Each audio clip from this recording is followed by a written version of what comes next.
nouveau récit. Pourquoi ? Comment s'engager ? Donc j'accueille à mes côtés Marie Bourreau, qui est directrice financière au sein du groupe Tesson. Et Mona Depteil, qui est donc chargée de projet au sein de l'association Rupture. Bonjour. Donc, tout à l'heure, on a parlé de cette thématique responsabilité sociétale des entreprises, le début, comment on se forme, comment on s'acculture, comment on définit une feuille de route. Et ce qui compte aussi, c'est, quand on parle des enjeux socio-environnementaux, c'est comment on les mesure en fait, comment on fait cet état des lieux et comment on progresse ensuite sur la base de notions chiffrées. Voilà, donc c'est ce qu'on va voir ensemble dans le cadre de cette table ronde. Peut-être d'abord, comme on l'a fait tout à l'heure, Marie, est-ce que vous pouvez un peu nous présenter votre parcours professionnel ? Alors moi j'ai une licence de maths et puis après un master en finance d'entreprise dans une école de commerce plutôt classique. Et puis il y a 15 ans, j'ai attaqué ma carrière professionnelle en tant qu'analyste extra-financière au sein d'un cabinet de notation extra-financier et Finance à Paris. Donc ça, c'était assez innovant à l'époque, il y a 15 ans. Et puis donc là c'était chouette parce que j'ai pu rencontrer des personnes extrêmement inspirantes, puis ça allait bien avec mes valeurs déjà à l'époque. Donc c'était forcément, sans être ayatollah, j'étais quand même un peu engagée. Et puis au sein de cette expérience, j'ai pu rencontrer, donc on travaille principalement pour des sociétés de gestion d'actifs cotés et non cotés, plutôt ce qu'on appelait les small et mid cap, donc des petites entreprises. On était assez référents en la matière et on m'a proposé d'intégrer une société de gestion d'actifs sur Paris pour mettre en place la politique ISR, mais aussi, comme j'avais une culture plutôt finance et mathématiques, avoir la double casquette, analyse financière et extra-financière. Donc là, travailler sur des sujets de fond, sur la corrélation entre performance financière et extra-financière, les controverses sur le marché financier. Donc, super expérience. Puis j'ai rencontré du coup mon deuxième mentor à cette époque-là, qui était mon chef d'entreprise. Et puis, j'ai évolué après sur Lyon que dans du capital développement. Donc là, ça m'allait mieux parce que c'était plus connoté territoire, petite entreprise, voilà, des choses plus pragmatiques, plus concrètes que des grands groupes. Et puis, suite à ça, j'ai eu une petite parenthèse de 2 ans à Shanghai, parce que j'ai suivi mon conjoint qui avait topé un contrat d'expatriation. Là, ça a été un peu dur. Là, j'ai vu toujours plus. À tel point que, oui, quand je suis rentrée 2 ans après, on s'est posé la question de si on allait élever des chats dans le Larzac, parce que c'était un peu violent quand même, la différence culturelle, et puis dans la pollution tout le temps. J'ai mon documentaire fétiche avec José Bové sur les combats sur les plateaux du Larzac. Voilà, donc, mais bon, heureusement, j'ai été rattrapée. Je suis rentrée au Sable d'Olonne, je me suis reposée, je me suis réancrée, ça fait du bien, la Vendée, après cette bousculade chinoise. Et j'ai commencé par une auto-entreprise, que j'avais des missions à terminer, et puis la CCI avec Mickaël. Et puis j'ai rejoint le groupe Tesson il y a 5 ans. Parce que Priscille Gauthier, c'est avant tout aussi une amie d'enfance. Et c'était la seule qui comprenait ce que je faisais à l'époque, déjà il y a 15 ans. Donc voilà, elle m'a dit écoute, on change un peu, on cède le froid, on reconstitue une équipe, on veut travailler sur ces sujets un petit peu innovants. Est-ce que ça te dit de rejoindre l'aventure ? Donc voilà, donc 4e génération, et puis nouvelle équipe, nouvelle ambition, nouvelle feuille de route, nouveau cap régénératif. Donc ça me disait bien. Voilà. Merci. Mona, un petit mot rapide sur l'association Rupture, et puis peut-être sur ton parcours aussi. Voilà, quelques mots pour comprendre qui tu es. Donc moi je suis chargée de projet au sein de l'association Rupture. Donc Rupture, c'est une association de mission d'intérêt général qui a été créée en 2018 par des chefs d'entreprise qui se sont dit l'environnement, faut pas que ce soit une contrainte, c'est vraiment une opportunité pour aller transformer nos modèles d'affaires, aller vers une transformation environnementale et inclusive, et on peut le faire tous ensemble, avec tous les acteurs, tout secteur, tout métier. Comment est-ce qu'on peut tous se poser les questions clés, puis avancer, expérimenter, tester, se challenger entre pairs pour la cause environnementale et pour l'avenir de nos enfants. Donc moi j'ai rejoint Rupture en 2019 pour mon stage de fin d'études. Et puis j'y suis toujours parce que, on en parlait tout à l'heure, les valeurs et le sens correspondaient totalement pour moi. Donc je trouve que c'est vraiment dynamisant de voir aussi des entreprises qui s'engagent volontairement dans ces démarches-là et qui n'attendent pas le couperet des réglementations pour aller expérimenter des nouvelles choses. Notamment la comptabilité en triple capital, qui est l'un des sujets, l'un des chantiers qu'on travaille chez Rupture depuis 2019. D'où ma présence à cette table ronde. Merci. Alors, au sein d'une entreprise, effectivement, aujourd'hui, la comptabilité classique, c'est l'angle financier, c'est le capital financier, c'est ce qu'on regarde quand on s'intéresse à la performance d'une entreprise. Aujourd'hui, c'est notre modèle. Et donc, quand on parle RSE ou développement durable, le but, c'est de prendre en compte ces nouveaux enjeux sociétaux, sociaux, environnementaux, en plus de ce critère économique. Donc, comment on peut faire ça? Et donc, comment on essaye ou comment on avance sur ces sujets-là au sein du groupe Tesson, Marie? Eh bien déjà, comme l'a très bien dit Priscille, ça fait 2 ans qu'on actualise nos connaissances en la matière. Moi, c'est vrai que j'avais fait une petite pause en termes de veille RSE, donc Priscille m'a proposé de faire un MBA à Audencia, qui s'appelait CVO Key Value Officer, sur les métiers sur l'évolution des directions financières. Donc c'était un très bon moyen de déjà se réancrer sur le sujet, d'actualiser ses connaissances. Et puis en parallèle, de transmettre ses connaissances, alors à travers le MBA, mais aussi la CEC Ouest qu'on a fait en parallèle, auprès du CODIR, déjà dans un premier temps, des COMEX, du comité exécutif, des actionnaires du groupe, leur présenter les enjeux, les aider à conscientiser aussi ces enjeux au même titre que nous étions en train de le faire. Donc ça, Priscille en a parlé. Et puis, on n'a peut-être pas mis... Si, c'est bon. Ouais, je veux bien. Ouais. Avec, et c'est vrai que là, la CEC nous a bien aidés à déjà dessiner un peu notre feuille de route, notre cap régénératif pour nous donner un peu une direction. Et là, on s'est dit, ok, c'est une ascension vers le régénératif, c'est une aventure, Priscille disait une aventure, c'est vraiment une montagne qu'il va falloir qu'on cherche à atteindre, un sommet, pour redescendre après. Et donc c'est là où on en est aujourd'hui. Voilà, l'enjeu, c'est bien pour la logistique, c'est bien de réinventer d'autres imaginaires. Et en vue, avec le groupe Tesson, c'est très spécifique, de rendre attractif le secteur et l'entreprise aux futures générations pour Tesson. D'accord, pour qu'ils puissent vivre dans un monde plus exaltant. Ça, c'est clair, c'est notre leitmotiv. Et donc, on va construire tout ça autour de ce cap régénératif. Ce que tu nous disais aussi, Marie, dans la préparation, c'est que tout ça, tous ces changements, cette transformation, ne peuvent pas être portés non plus que par les très grandes entreprises. Non. Effectivement, là, il y a un enjeu interne pour nous, mais il y a un enjeu aussi externe. C'est qu'aujourd'hui, on a quand même, malheureusement, avec la réglementation, ça a été un point fort, même si c'est contraignant pour les grands groupes, c'est quand même un point fort pour eux parce qu'ils deviennent de plus en plus compétitifs sur le sujet. Et versus les PME ETI qui sont sous-outillés, en sous-effectifs écolucides, qui ne disposent pas des financements aussi conséquents que les grands groupes pour attaquer cette transition écologique. Donc c'est comment on fait pour nous être un éclaireur, un inspirateur sur ces sujets-là, sans attendre la réglementation. Et puis pour éviter cet effet Gulliver, c'est de se faire attraper des parts de marché par les grands, parce qu'ils auront une longueur d'avance, parce qu'ils sont obligés en fait. Donc voilà, c'est tout l'enjeu, c'est comment on s'impose, mais on inspire notre secteur qui est la logistique sur ces enjeux-là, surtout pour les PME, ETI et familiales, parce que c'est un peu notre... voilà. Très bien. Donc face à tous ces changements, comment évoluent vos missions de directrice financière? Alors, ça se rajoute, on ne va pas se mentir. Ça se rajoute parce qu'il y a le quotidien quand même à gérer. Mais déjà, c'est ma mission du coup je me suis donné la mission d'essayer d'accentuer la conscientisation de ces enjeux au sein du groupe. Mais au-delà de ça, on co-anime, je co-anime le camp de base. Donc l'actualisation des connaissances, c'est un peu la météo, d'accord ? On va attaquer la montagne. C'est quoi les conditions météorologiques? Est-ce qu'il y a quels sont les risques, les opportunités, etc. Après, on constitue son compte de base. Donc là, c'est plutôt notre comité RSE.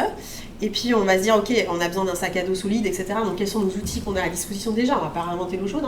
Donc qu'est-ce qu'on a aujourd'hui, en quoi on peut les augmenter pour que ça soit plus pertinent demain pour mesurer de la donnée extra-financière ou financière, ou du moins faire des corrélations fortes. Donc là, le sac à dos, on le prépare, et puis après, on va grimper. Donc là, politique des petits pas. Si on voit qu'on est dans une impasse, il faut savoir avoir le courage de revenir en arrière. Et puis une fois qu'on est là-haut, je pense qu'on n'a plus de chemin, on ne peut plus faire c'est nos retours en fait en arrière. Donc ça sera gagné, on sera sur les régénératifs, et l'objectif de l'enjeu externe, c'est bien de devenir un Sherpa. Pas de convaincre, mais de dire que c'est possible. On l'a fait de cette manière-là. Après, à vous de prendre, pas prendre des choses en fonction de votre contexte propre. Voilà, c'est un peu l'émission que je me suis donnée. On a ce petit slogan intéressant que tu nous as cité aussi plusieurs fois, ne rien faire. Coûtera plus cher. Ouais. Et parce que nous, on est un peu engagés. Donc, pour ceux qui seraient un peu plus sceptiques en la matière, ou dans le déni, parce que il y a les deux cas de figure, de toute façon, moi je suis persuadée, on est persuadé que ne rien faire coûtera plus cher. Parce qu'on le voit bien avec la Banque de France, de toute façon, qui met en place sa notation climat. Aujourd'hui, c'est deux choses qui sont un peu parallélisées, mais demain, ça va converger. Avec l'Europe et l'IFRAG qui mettent en place du coup des réglementations un petit peu costaudes, hein. La CSRD, la taxonomie, c'est bien en vue de réfléchir les capitaux, les investissements vers les entreprises vertueuses. Donc, et on le sent déjà aujourd'hui, et même si on n'est pas obligé, ça va forcément nous tomber dessus parce que les banques vont devoir reporter elles aussi, et donc avoir de la matière, et si on n'en a pas, on va être moins sexy. Et puis le fiscal forcément suivra, parce qu'aujourd'hui on a les quotas carbone qui vont s'arrêter pour de la taxation aux frontières. C'est qu'une question de temps en fait. Donc on en a un peu pour tous les états d'esprit, et puis les niveaux de conscientisation en fait, du déni jusqu'à l'engagé. On peut trouver des éléments d'inspiration ou convaincre du moins, de contrainte. Ouais. Et est-ce que le groupe Tesson était soumis jusqu'à présent à la déclaration de performance extra-financière ? Non, et ça c'est important de le souligner. On n'est pas CET il n'y a pas si longtemps que ça. Donc nous on n'a pas fait on n'est pas fait pédiluve, petit bassin, on est direct grand bassin. Donc c'est là où mon partage peut-être par rapport à tes adhérents qui ont déjà attaqué le sujet depuis 2019, je peux être un porte-parole des entreprises familiales qui n'ont jamais fait l'exercice de reporting extra-financier et qui se lancent dedans avec beaucoup d'envie, d'exaltation aussi, en disant que c'est source d'opportunités et pas de contraintes. Donc c'est ce qu'on essaye de représenter. Bon, on parle de comptabilité triple capital, multicapital, c'est le titre de la table ronde. Mais c'est quoi en fait ? Est-ce que Mona, tu peux essayer de nous donner une définition ? Donc déjà, la comptabilité, ça sert à faire un état des lieux normé, clair pour tout le monde, sur un langage commun de la situation de l'entreprise. Et généralement, c'est avec le bilan comptable, avec la comptabilité qu'on va aussi orienter les prises de décision de l'entreprise. Ça permet de pouvoir compter ce qui compte pour l'entreprise et de pouvoir avoir une stratégie ensuite d'entreprise. Sauf qu'on vient de le dire depuis le début de la matinée, il y a tous ces enjeux environnementaux, les enjeux sociaux, il y a les risques les risques avec le changement climatique aussi qui vont affecter l'entreprise.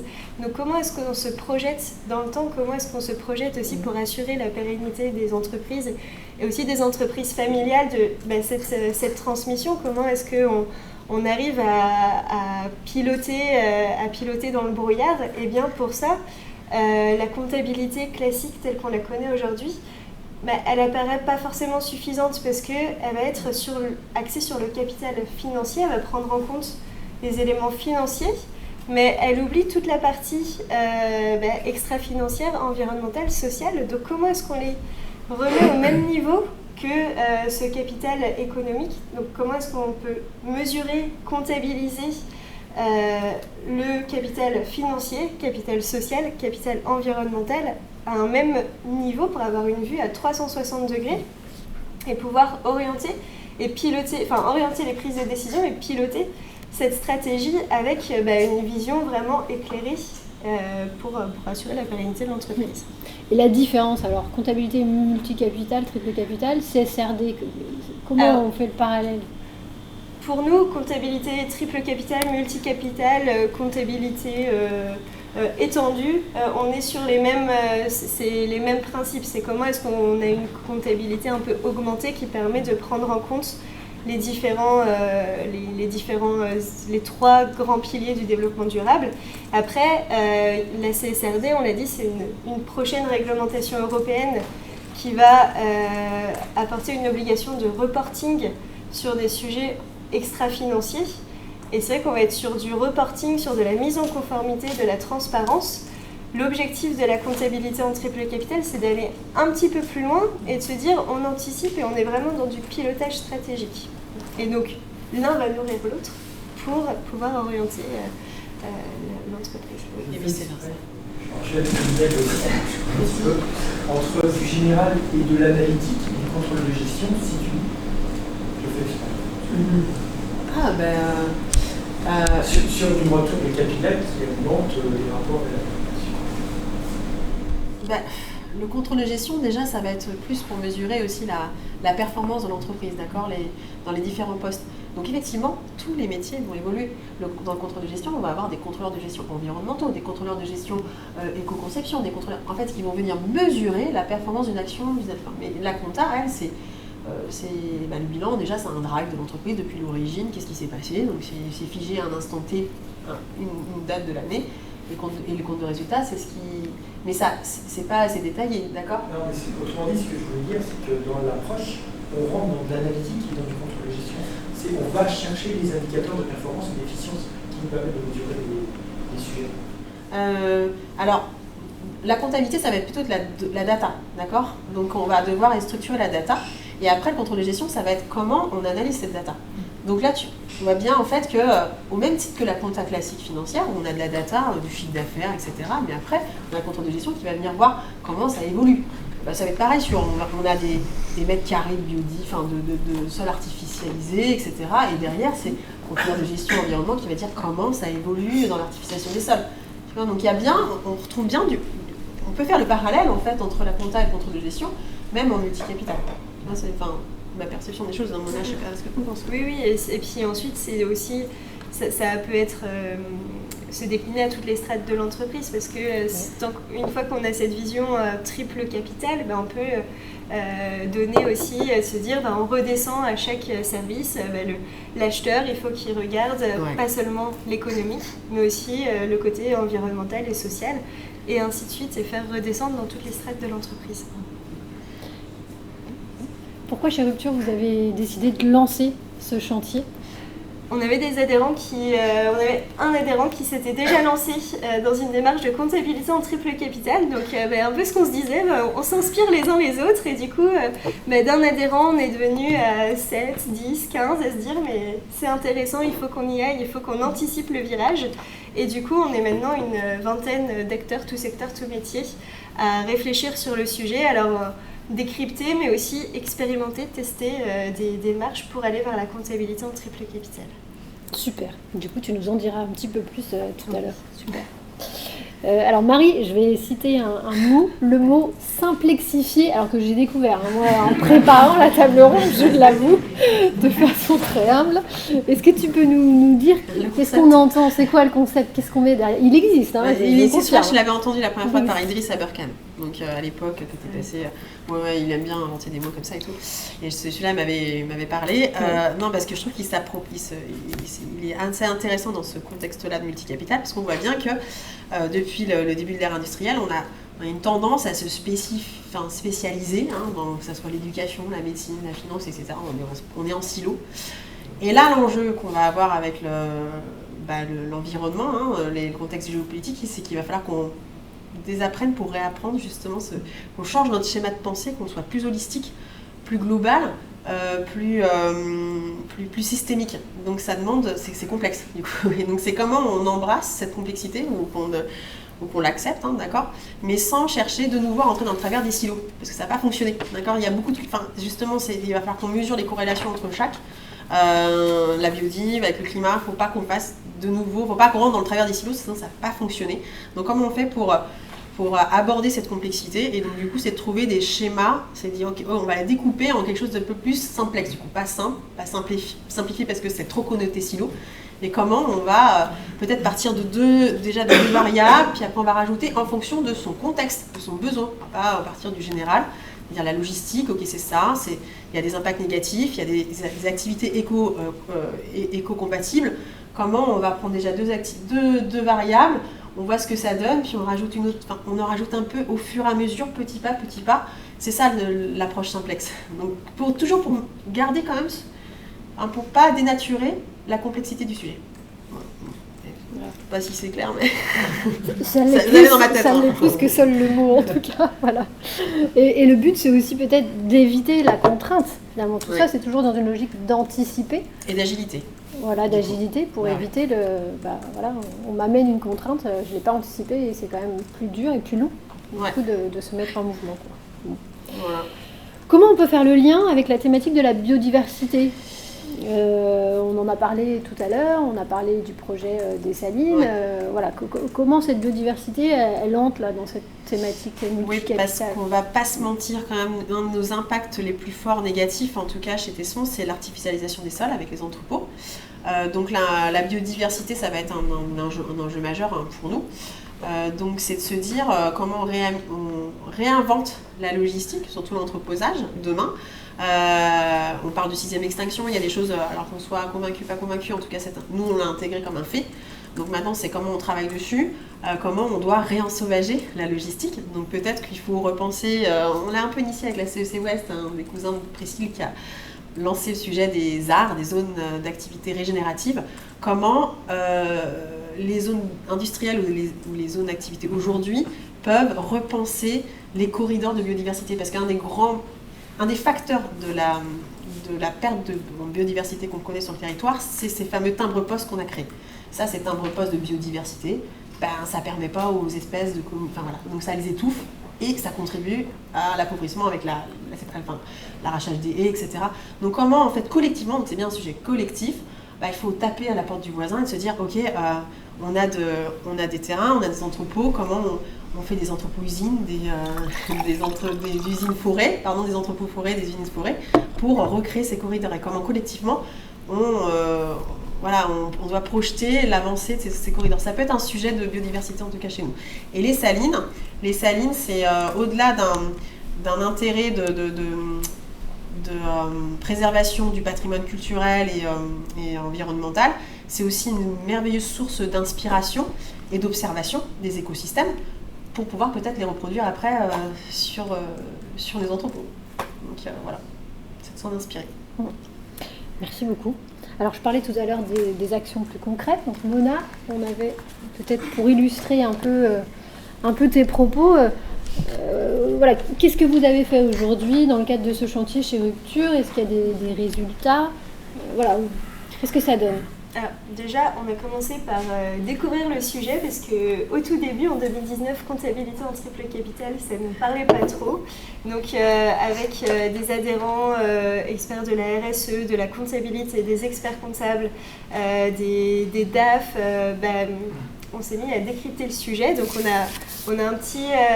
ils ont travaillé sur un petit décryptage sur cette thématique de la comptabilité en triple capital, c'est quoi, à quoi ça sert, et puis aussi un petit guide où ils ont on a découvert, décrypté, essayé de cartographier 6 différentes méthodes pour aller vers la comptabilité en triple capital. Donc ça, c'était un des premiers travaux de déjà défricher un peu le sujet, de se dire en quoi c'est important de mettre en place ces nouvelles démarches. Et puis en parallèle, avec des entreprises, on s'est dit aussi, il ne faut pas attendre d'avoir trop d'études, il faut tester, expérimenter, et puis on verra aussi ce que ça donnera, et ce sera une démarche d'amélioration continue. Je crois que c'est mon téléphone. C'est un nouvel adhérent qui fait ça.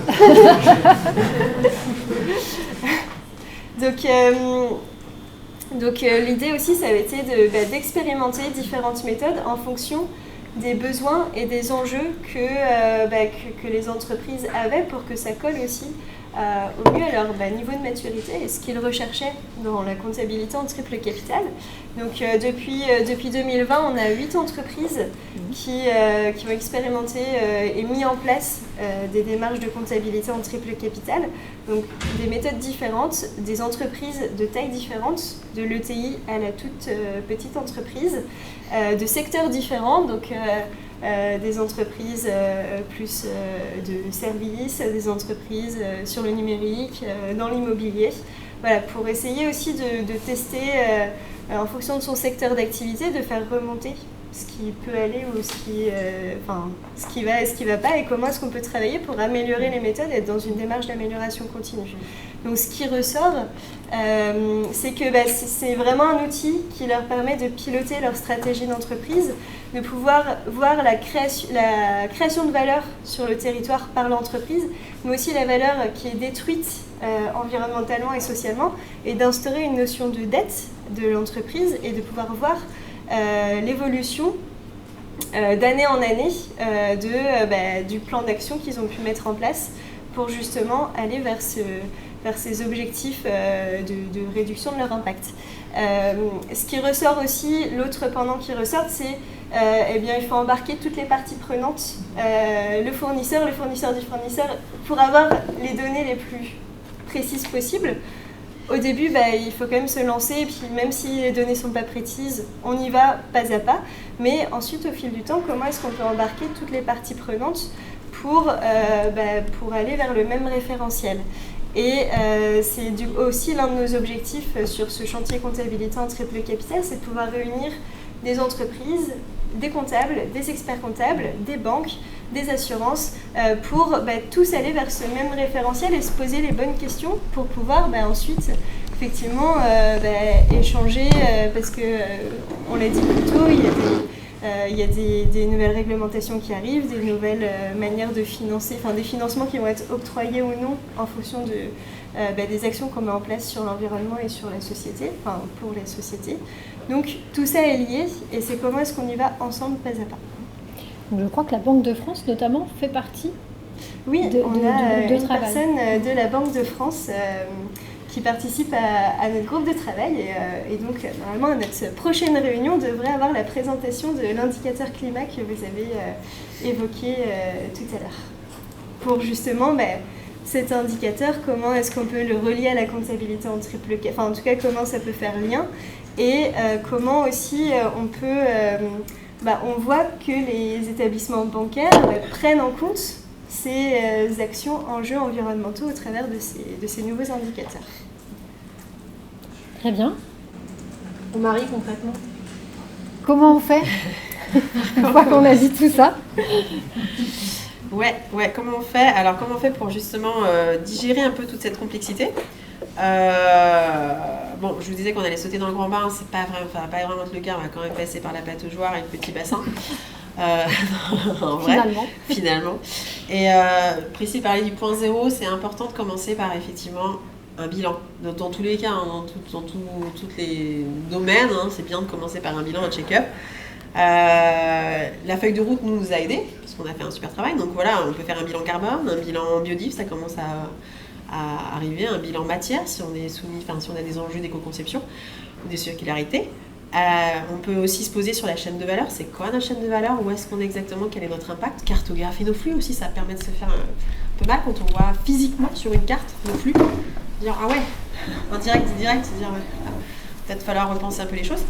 On peut s'aider aussi des canvas, business model canvas augmenté là qui existe, qui rajoute d'autres dimensions, c'est hyper intéressant. Tout ça en atelier, que ce soit COMEX, soit un peu mixé, on peut être très créatif. Il y a aussi un atelier qu'on avait bien apprécié à la CEC qui s'appelait C'est quoi ta neige? À l'instar des stations de ski, elles savent qu'il n'y a plus de neige. Voilà, c'est un fait, c'est acté. Donc maintenant, comment on réfléchit l'après? Et donc vous invitez vous à se dire, c'est quoi votre neige à vous? C'est quoi qui demain peut-être sera qui sera plus disponible, moins disponible? Comment vous allez vous adapter en fait, à quel est le niveau de criticité, etc. Donc, ça peut être la matière grise, ça peut être une neige. Voilà. Et puis il y a le travail très très important sur la double matérialité. Ça c'est un concept un petit peu compliqué.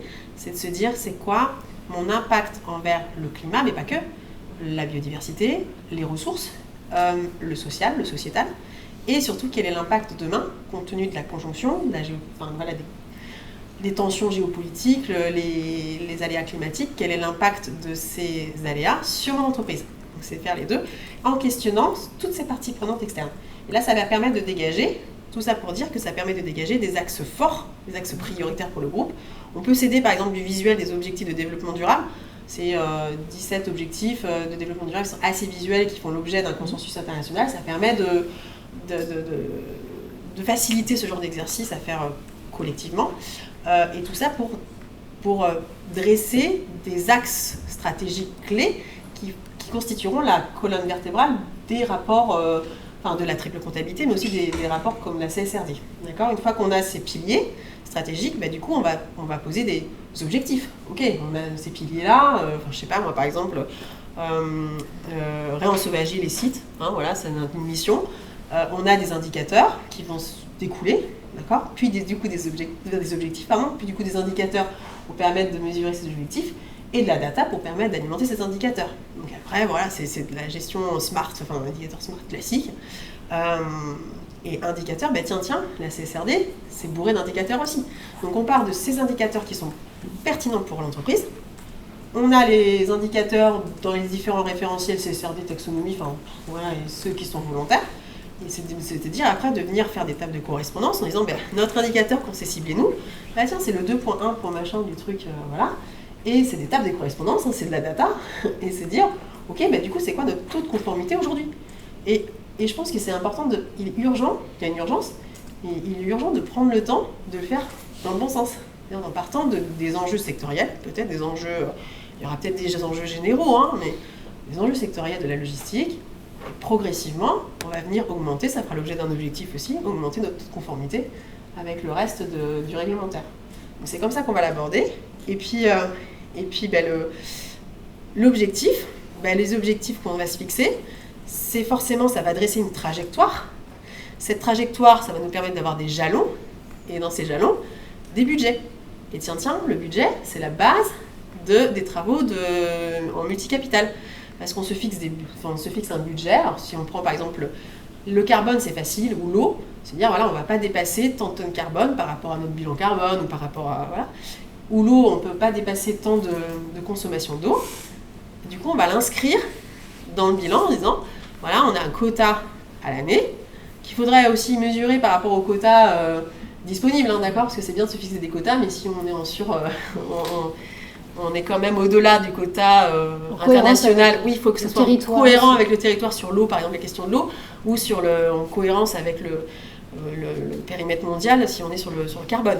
Mais le principe de la lecture en multicapital, c'est de se dire, est-ce qu'on a dépassé notre budget ou est-ce qu'on est resté dans les clous du budget ? Et en quel cas, si on l'a dépassé, on inscrit une dette au bilan. C'est pour ça que c'est important, je ne sais pas s'il y a la slide, ouais. C'est important de prendre conscience que nous, ce qu'on va retenir comme méthode, en tout cas de valorisation multicapital, ça va être une méthode plutôt sur le bilan et pas sur le compte de résultat. Alors, je ne sais pas si ça parle à tout le monde, mais le compte de résultat, ça mesure que la performance sur l'année. Alors que le bilan, c'est le drive, c'est le SharePoint de l'entreprise. Là, on peut mesurer si on crée de la dette ou alors si on crée de la richesse, création de valeur sur le long terme. Donc là, aujourd'hui, la compta classique, c'est du solide, des actifs tangibles, des bâtiments, etc. Et c'est du liquide, la trésorerie, les créances clients, et voilà. Mais sauf que ça représente, on le voit bien sur les marchés financiers aujourd'hui, c'est que 20% de la valeur de l'entreprise. 80% c'est de l'immatériel. Et dans l'immatériel, on va retrouver du capital intellectuel, du capital environnemental et sociétal. Donc c'est comment en fait, c'est pas du tout utopique de dire que la comptabilité elle va évoluer en triple compta. C'est juste que elle va se réaligner par rapport à ce qu'on vit déjà en termes. La Banque de France estimait que 86% de la valeur des entreprises françaises reposait sur de l'immatériel. Donc on le sent déjà, c'est déjà dans les valorisations, sauf qu'on l'a pas matérialisé d'un point de vue purement financier.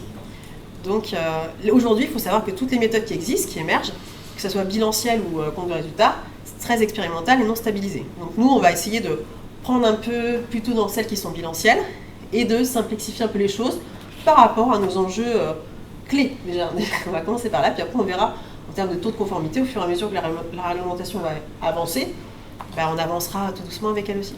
Surtout que là, ça s'est décalé dans le temps. Donc franchement, on a le temps de... faut qu'on prenne le temps. Sinon, sinon, ça va curer tout le monde, hein, clairement. Voilà. Donc, Merci beaucoup, Marie. Est-ce que, Mona, tu peux peut-être nous partager un conseil, encore une fois, pour une entreprise qui est intéressée, qui se dit « Allez, j'ai envie d'avancer ». Je pense que, en tout cas, moi, c'est ce que je vois dans le cadre des ateliers, groupes de travail qu'on anime chez Rupture, c'est de pouvoir sortir de ce quotidien et échanger avec d'autres acteurs qui ont les mêmes problèmes, les mêmes sujets, qui se posent les mêmes questions, et de pouvoir le faire ensemble, de ne pas rester tout seul dans son entreprise à se poser les questions sans trop savoir, mais d'aller les partager avec d'autres, et puis ça va nous permettre de trouver autre chose, de nous faire avancer. Et je pense que c'est important de s'octroyer ces moments-là pour aller discuter avec d'autres et s'inspirer les uns les autres pour repartir chez soi avec une nouvelle dynamique et à appliquer dans son entreprise. Et puis c'est de le faire aussi, ce qu'on dit depuis le début, de faire pas à pas, d'y aller petit à petit, mais d'y aller quand même. Parce que sinon on va se prendre le mur, donc il faut anticiper le virage, il faut tester, expérimenter. C'est pas grave si c'est pas la bonne méthode, on réajustera au fur et à mesure. Un complément peut-être? Ouais, j'indiquerais peut-être aussi qu'il faut peut-être anticiper un peu sur les outils parce que ça va demander beaucoup de data. Ça va être datavore, énergivore, et il ne faudrait pas que ça vienne perturber la rentabilité d'entreprise par l'embauche de petites personnes pour faire des petites... Enfin, voilà. Donc il faut penser, il faut structurer un peu les outils en interne. Nous, c'est vrai que chez nous, on a la chance d'avoir des outils métiers développés en interne. Donc on a le WMS qui transporte juste de la donnée de la donnée opérationnelle de la logistique. En fait, il faut venir l'augmenter avec de la donnée extra-financière pour qu'on puisse faire des passerelles après facilement sur d'autres outils. Et puis on a Freenergy, avec Freenergy, je pense que vous en parlez juste après, qui travaille déjà sur les consommations d'énergie et la sobriété. Donc c'est comment on structure déjà les outils qu'on a en interne, qu'on les augmente, d'accord, pour éviter justement de se retrouver noyé au moment crucial de structurer cette donnée, qui est inévitable si on veut pouvoir répondre à tous les enjeux. Ouais, voilà. Très bien. Et puis trouver des alliés, et puis bien sûr se former. Il faut déjà se former, puis on est sensibilisé, puis c'est facile de passer à l'action après derrière. Merci beaucoup. Est-ce que quelqu'un veut poser une question? Je joue l'enquiquineur. C'est quoi est-ce qu'on a sur les entreprises qui sont en avance par rapport à ces marches-là? Est-ce qu'on a un ratio coût d'investissement sur la rentabilité effective de l'entreprise par rapport à son marché? Désolé. Je pense que c'est un peu tôt, mais... Mais là, l'idée, c'est de pouvoir faire des baromètres après. Parce qu'à partir du moment où cette donnée, on peut faire des corrélations avec la performance financière, extra-financière, on va sortir des baromètres tous les ans, ça va être génial. Enfin, non mais, c'est vrai, il faut me lancer, mais non, oui. Mais en fait, on n'a pas assez, c'est trop expérimental et non stabilisé en ce moment. Enfin, je pense, mais peut-être que je me trompe, peut-être qu'il y a des chiffres qui sortent. La Banque de France va être un gros provider de baromètres aussi. Comment? Une question, moi j'ai bossé en point de vue académique avant 2014 avec Danone sur le développement durable au sein de Danone. Oui, mais sauf que c'est marketing ça. Le back to basic, il était les coûts. Ah oui.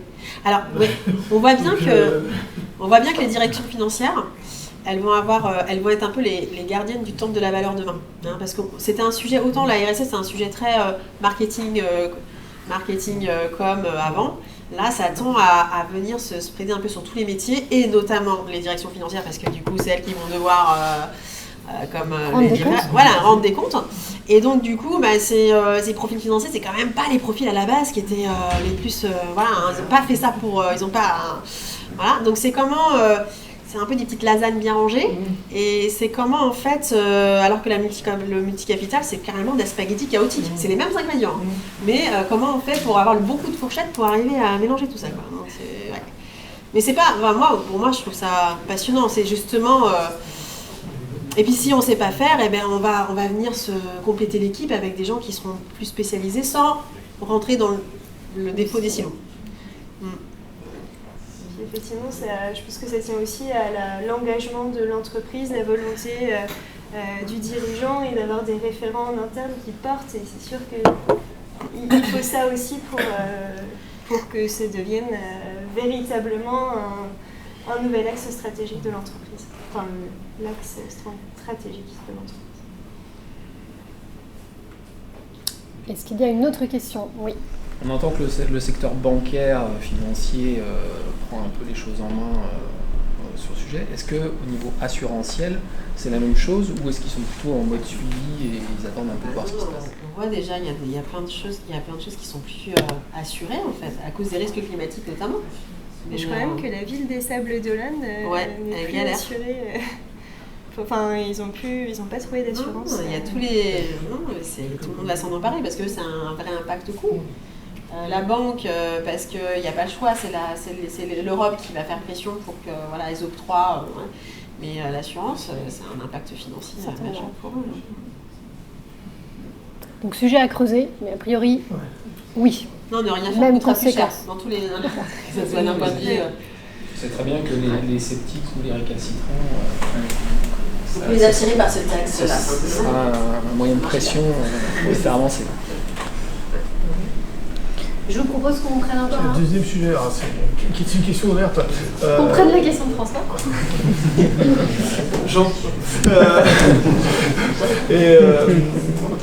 Oui, sur les injonctions paradoxales liées au re-ensauvagement. Aujourd'hui, on a des thématiques qui poussent vers un re-ensauvagement des zones industrielles, etc. Et de l'autre côté, on a une loi qui s'appelle la ZAN qui arrive, et là où on travaille sur la densification. Et aujourd'hui, est-ce qu'il y a des choses qui apparaissent? Nous, on travaille sur ce sujet en ce moment, sur la densification de zones, parce qu'il n'y a plus de capacité à construire, il n'y a plus de place. Et effectivement, d'autre côté, on discute sur l'ensauvagement, la biodiversité, etc. Ouais. Est-ce qu'il y a des choses qui se passent, des modèles qui commencent à se créer, des littératures claires? C'est très récent, la ZAN, et l'ensauvagement aussi, c'est un peu récent. Et à un moment donné, je pense, c'est confronté à des injonctions paradoxales entre réensauvager des sites industriels, de l'autre côté, et récupérer des dents creuses de foncier pour développer des choses différentes. Il y a des choses qui... C'est une question ouverte.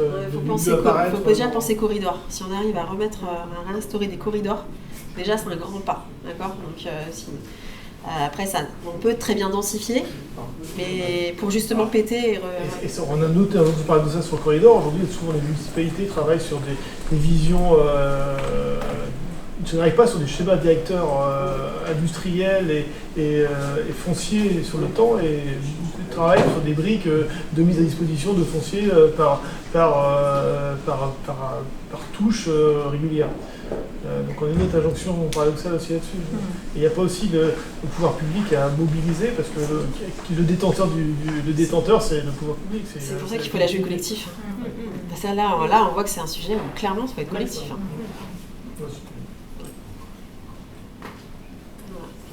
On peut prendre le temps, encore une fois, de se restaurer, se rafraîchir. Et à 11h.